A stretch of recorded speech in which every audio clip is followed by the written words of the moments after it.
बड़ी जल्दी उठ गया किशन। हाँ माँ, वो काम से आने पर देर हो जाती है ना, तो ठेले की सफाई करने का टाइम नहीं मिलता। बस कर किशन, कितनी मेहनत करेगा। दिन भर तू काम करता है और शाम को आकर मोमोज का ठेला लगाता है। अगर तू बीमार पड़ गया तो? अरे कुछ नहीं होगा मुझे माँ, मैं बहुत सारे पैसे कमा लूंगा ताकि सबसे पहले आपका इलाज करा सकूं और उसके बाद आपको हवाई जहाज में बिठाकर काशी घुमाऊंगा। हवाई जहाज तो रहने ही दे, कभी पता चले हवाई जहाज से उड़ते हुए मेरे प्राण भी हवाई जहाज के साथ ही उड़ गए। अरे शुभ शुभ बोलो माँ, आपको मुझ पर भरोसा नहीं है क्या? तुझ पर भरोसा नहीं करूंगी तो किस पर करूंगी? तेरे सिवा इस दुनिया में मेरा है ही कौन? तेरे पिताजी तो बहुत साल पहले ही मुझे अकेला छोड़ गए थे। भगवान करे मुझे भी उठा ले ताकि तुझ पर जिम्मेदारियों का बोझ थोड़ा कम हो सके। माँ ऐसी बातें मत किया करो। ये कहानी है किशन की, जो एक छोटे से गांव में अपनी माँ कुसुम के साथ रहता था। किशन अपनी माँ से बहुत प्यार करता था और उनका बहुत ख्याल रखता था। थोड़ी देर बाद किशन घर के अंदर आता है। माँ ठेला धो दिया है मैंने, आप नहा लो जल्दी से, मैं झट से खाना बना लेता हूँ। जा तू नहा ले, आज खाना मैं बनाती हूँ। अरे नाना, आपको डॉक्टर ने काम करने से मना किया है। किशन को अपनी माँ की बहुत चिंता थी। वो पैसे भी कमाता और घर के काम भी करता। वो सारा दिन ट्रकों में भारी भरकम बोरियां चढ़ाता और शाम को आकर मोमोज बनाकर उन्हें बेचने भी जाता। माँ मैं जा रहा हूँ, आज रविवार है और रविवार वाले दिन बाजार में बहुत भीड़ होती है, इसीलिए रविवार को कमाई भी अच्छी खासी हो जाती है। ठीक है, मगर जल्दी आ जाना। भगवान से प्रार्थना करना कि मेरे मोमोज जल्दी बिक जाएं, तो मैं जल्दी आ जाऊंगा। किशन ने अपना ठेला उठाया और बाजार की तरफ चल दिया। फिर बाजार पहुंचकर उसने अपना ठेला जमाया। तभी उसके पास एक आदमी आया। अरे भैया, मोमोज तैयार है क्या? हाँ जी सर, बिल्कुल तैयार है, देखिए गर्मा गर्म मोमोज। अच्छा ठीक है, एक प्लेट लगा दो और चटनी बहुत तीखी रखना। जी बिल्कुल, एक बार खा कर तो देखिए।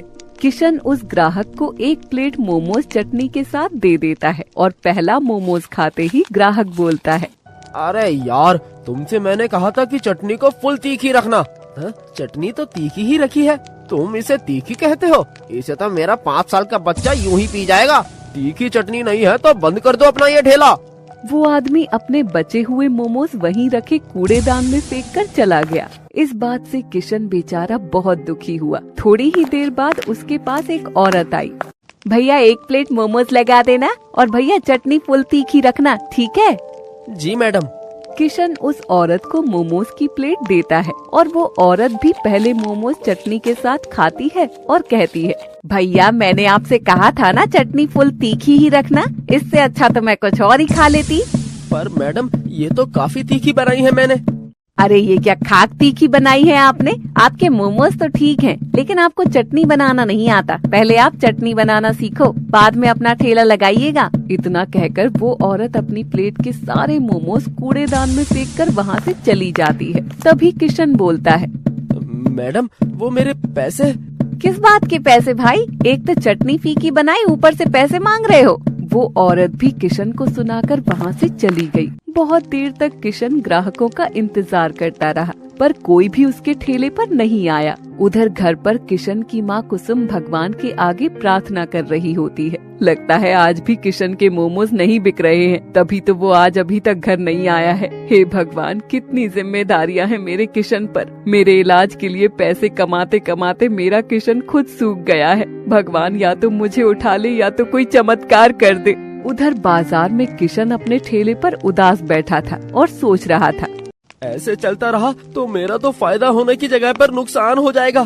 कमाई तो कुछ हो नहीं रही है और कल के लिए मैदा भी लेना है, सब्जियां भी नहीं है और माँ की दवाई भी खत्म हो गई है।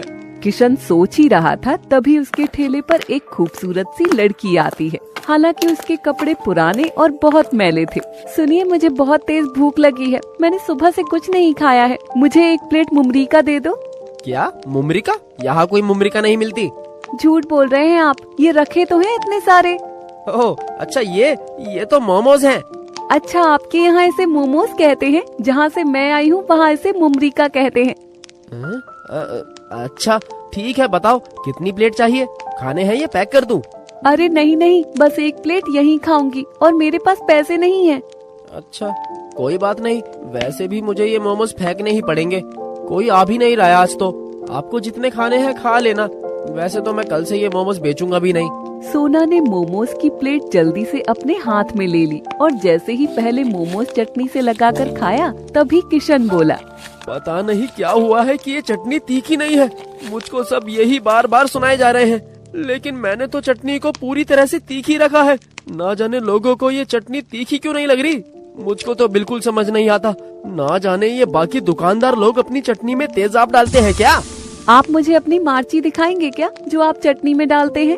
मार्ची क्या होता है ये? होता नहीं, होती है। अरे वो हरी हरी जो सूख कर लाल हो जाती है। अरे वो जो चटनी में पड़ती है।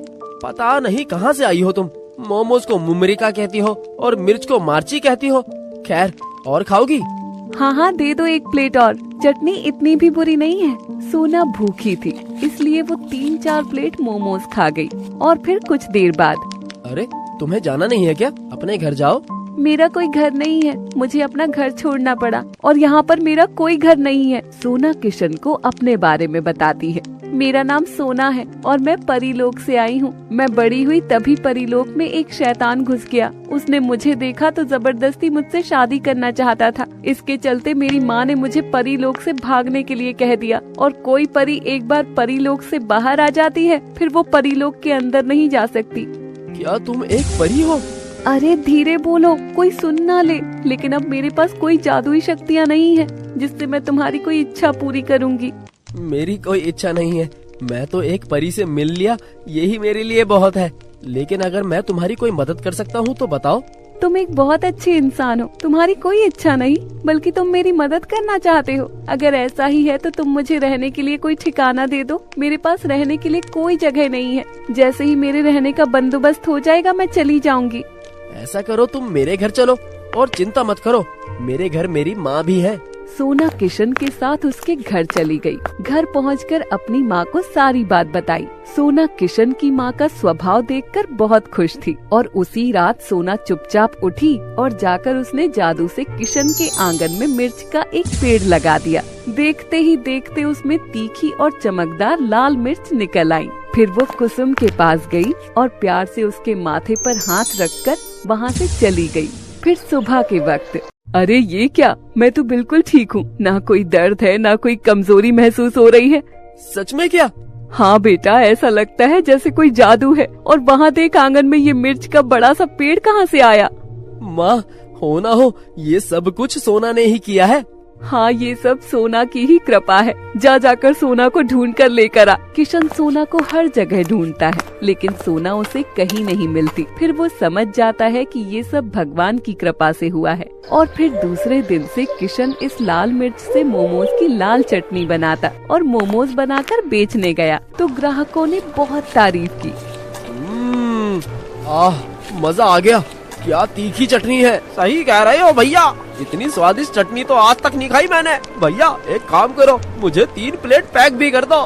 सोना की जादुई लाल मिर्च की चटनी से किशन की दुकान चल पड़ी थी और आज उसके सारे मोमोज बिक गए थे। एक रोज जब वो घर पर था तो उसके घर पर एक सेठ आए। क्या तुम ही तीखी चटनी वाले किशन हो? जी मैं ही किशन हूँ। बताइए क्या बात है? मैं तुम्हारे पास नगर से आया हूँ। वहाँ पर मेरा एक रेस्टोरेंट है। क्या तुम मुझे अपनी तीखी चटनी के साथ मोमोज खिलाओगे? मैंने बहुत तारीफ सुनी है तुम्हारी तीखी चटनी और मोमोज की। हाँ मालिक, जरूर। जो मोमोज और तीखी चटनी बनाए हुए होते हैं उसकी एक प्लेट लाकर वो सेठ को दे देता है। सेठ ने जैसे ही वो मोमोज खाए उसके तो होश ही उड़ गए। अरे वाह रे वाह, मैंने आज से पहले इतने अच्छे मोमोज कभी नहीं खाए। मेरे रेस्टोरेंट में भी ऐसी तीखी चटनी कभी नहीं बनी। क्या तुम मेरे रेस्टोरेंट के लिए मोमोज बनाओगे? मैं तुम्हें महीने के पूरे 35,000 रुपए दूंगा। किशन फट से बोला, हाँ मालिक, मंजूर है। फिर तो ठीक है, कल से ही काम शुरू कर दो। और इसके लिए तुम्हें अपनी माँ को अकेले छोड़कर हमारे रेस्टोरेंट आने की भी जरूरत नहीं है। ये तुम अपने घर से ही बना कर दे सकते हो। मेरे आदमी तुमसे मोमोज और तीखी चटनी लेने आ जाएंगे। इतना कहकर सेठ वहाँ से चले जाते हैं। ये सब तेरी मेहनत का नतीजा है किशन। दूसरे दिन से किशन मोमोज बनाकर और रेस्टोरेंट से एक आदमी आकर वो मोमोज ले जाता है। ऐसे ही धीरे धीरे किशन ने बहुत सारे पैसे इकट्ठे कर लिए, जिससे उसने अपने ही गांव में एक छोटा सा मोमोज का स्टॉल लगा लिया और वो पूरे गांव में तीखी चटनी वाले के नाम से मशहूर हो गया। अगर आपको हमारी ये कहानी पसंद आई हो तो इस कहानी को लाइक करें और अपने दोस्तों से शेयर करें और हमारे चैनल को ऐसी ही कहानियाँ देखने के लिए सब्सक्राइब कर लें।